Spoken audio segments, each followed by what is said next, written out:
Okay, so here's how we use the equilibrium constant to solve equilibrium problems.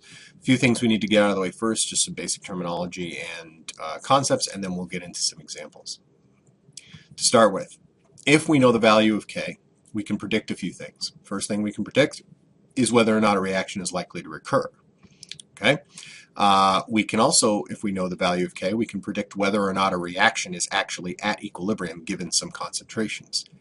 We can figure out using those concentrations, are we at equilibrium or are we on our way? Do we need to do something to get there?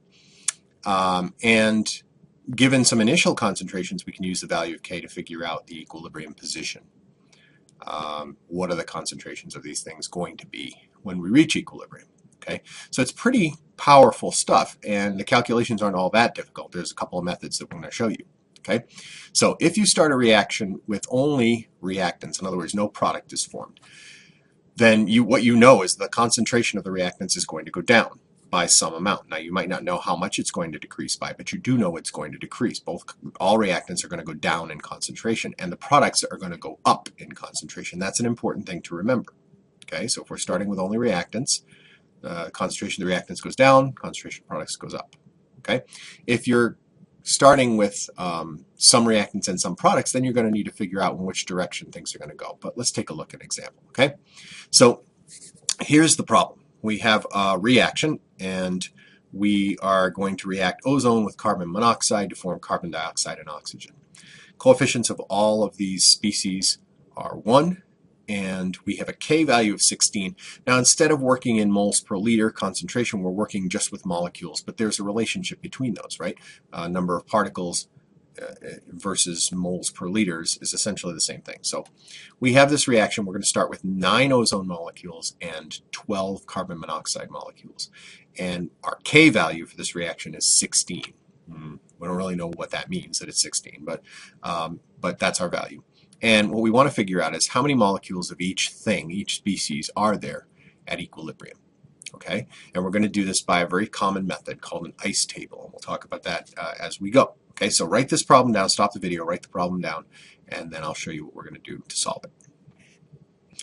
Okay, so here's our reaction, here's our K value, and we need to sort of organize our information. And so we're going to do that in something called an ice table. It's called ICE because it stands for initial concentrations, the change, and then the equilibrium concentrations. And I usually draw a line like this.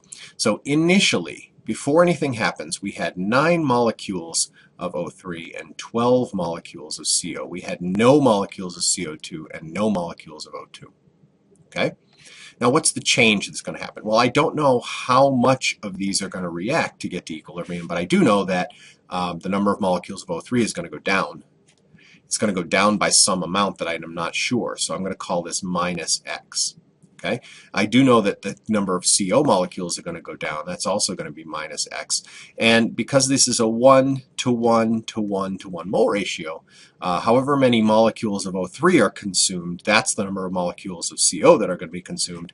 That's also the number of molecules of CO2 that are going to be created and the number of molecules of O2 that are going to be created. So those are each going up by some number of molecules, X, which we don't know.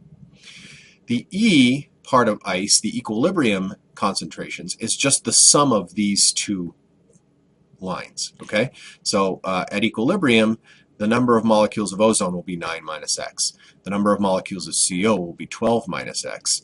The number of molecules of CO2 will be X, and the number of molecules of O2 will be X.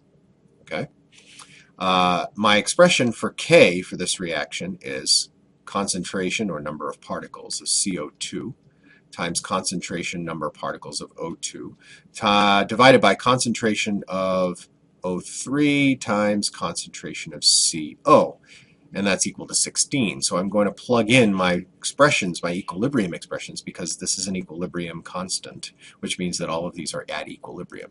So I'm going to plug in CO2 is X times O2, which is also X. That gives me X squared on the top, and on the bottoms O3, 9 minus X, and CO, 12 minus X multiplied on the bottom, and that's equal to 16.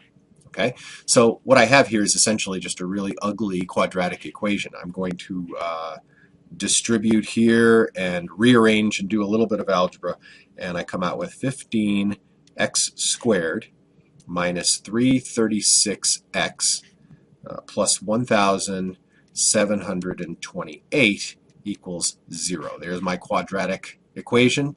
I'm going to use the quadratic formula to find my roots, and x is equal to either 8 or 14.4.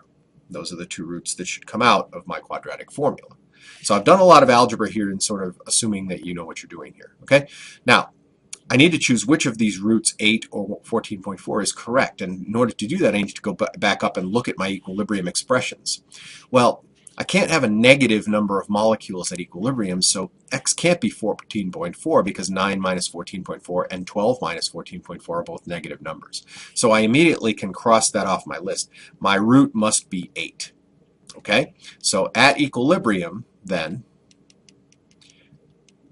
I'm going to have 9 minus 8, or 103 molecule, okay, and 12 minus 8, or 4 CO molecules, and 8 CO2 molecules, and 8 O2 molecules.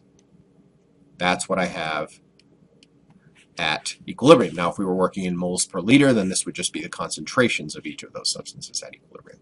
So now I know what equilibrium is going to look like. Okay? So some of the information that this gives me. If the value of K is much greater than 1, then we know a few things. Remember that K is a ratio of product concentrations to reactant concentrations. So if K is very large, it means the numerator of that fraction is very large. The product concentrations are very large, which means my reaction is going to be mostly products at equilibrium. It's going to favor the products. It's going to lie to the right. Okay? Essentially, if K is very large, we say that the reaction essentially it goes to completion. In other words, it doesn't go back, even though a little bit might go back. But for all practical purposes, it doesn't. Okay? It lies very far to the right. If K is much less than 1, that means that the numerator of my fraction is very small compared to my denominator, which means my reactants are going to predominate. In other words, this reaction, essentially, we'd say it practically doesn't happen. Nothing happens if it's a very, very, very small value of K. Okay? It lies very far to the left. The size of the K value and how long it takes to reach equilibrium are not related. K just tells you the ratio of product to reactant concentrations at equilibrium. It does not say anything about how fast it will go to get there. Okay? Very large values of K, reactions that go to completion, may take thousands of years to actually get to that point. They're not related. You need kinetics to understand that. Okay? Time required is determined by reaction rate and activation energy, which we saw in the last chapter. Okay? Now, we also have a way of figuring out, if we know K, whether or not we're actually at equilibrium or not. And that's something called a reaction quotient. It's represented by the letter Q, capital Q, and it's the exact same, you find it exactly the same way as you find K, only you don't have to have equilibrium concentrations to do it. With finding K, your concentrations in your products and reactants have to be equilibrium concentrations. Q, they can be at any time in the reaction. And we can compare then the value of Q to the value of K to tell whether we're at equilibrium or not. Okay? So the relationship between Q and K tells me which way the reaction is going to go to get to equilibrium. If Q and K are equal, then we know that we're at equilibrium. But if Q is less than K or Q is greater than K, then the reaction is going to shift. It's going to go towards products or towards reactants to get to equilibrium. Okay? So Q at K equals K is at equilibrium. If Q is greater than K, that means that there's too many products, and that means that the reaction has to consume some products and produce some more reactants to get back to equilibrium. And if Q is less than K, that means there's too many reactants. We have to form products to get back to K. Okay? So here's an example. We're going to synthesize ammonia, 500 degrees, usually done at very high temperature and pressure. The equilibrium constant is 6.0 times 10 to the minus 2. That's pretty small. Okay? Pretty small value of K. But we want to figure out which direction the system will shift to reach equilibrium in the following case. Okay?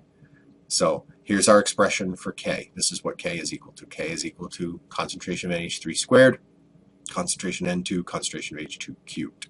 And the value is 6.0 times 10 to the minus 2. Okay, so the question is this. Here are some concentrations. Concentration of ammonia is 1.0 times 10 to the minus third. Concentration of N2 is 1.0 times 10 to the minus fifth, and concentration of H2 is 2.0 times 10 to the minus third. Are we at equilibrium? If we're not at equilibrium, which direction does the reaction have to go to get to equilibrium? So I'm going to calculate Q. Q is calculated the same way that K is calculated. Concentration of products over concentration of reactants, right? So the product is NH3, it's to the second power. The reactants are N2 and H2. H2 is to the third power. So our value of Q is 1.3 times 10 to the seventh. Q is much greater than K. And because Q is greater than K, it means there are too many products. That means the reaction has to consume some products and produce more reactants to get back to equilibrium. So this reaction is going to shift back to the left. Okay? Here's another example. We have N2O4 at equilibrium with NO2. Dinitrogen tetroxide decomposing. Okay, but some NO2 is forming N2O4. We have an experiment in which gaseous N2O4 was placed in a flask and allowed to reach equilibrium at a temperature where Kp is 1.33. Remember, Kp is like Kc, only we use partial pressures instead. At equilibrium, the pressure of N2O4 is found to be 2.71 atmospheres. What is the partial pressure at equilibrium of NO2? Okay, that's a classic problem that we're going to be doing, right? So, what do we know? Well, here's our expression for Kp. Pressure of NO2 squared, products, over partial pressure of reactants, Pn2O4, and that's equal to 0.133. That's what we know. So what else do we know? Well, the partial pressure of NO2, if I rearrange this, is equal to Kp times Pn2O4. So I multiply those two together, and I get 0.360 is the partial pressure of NO2 squared. Take the square root of both sides, you get 0.600. 0.600 atmospheres is my partial pressure of NO2 at equilibrium.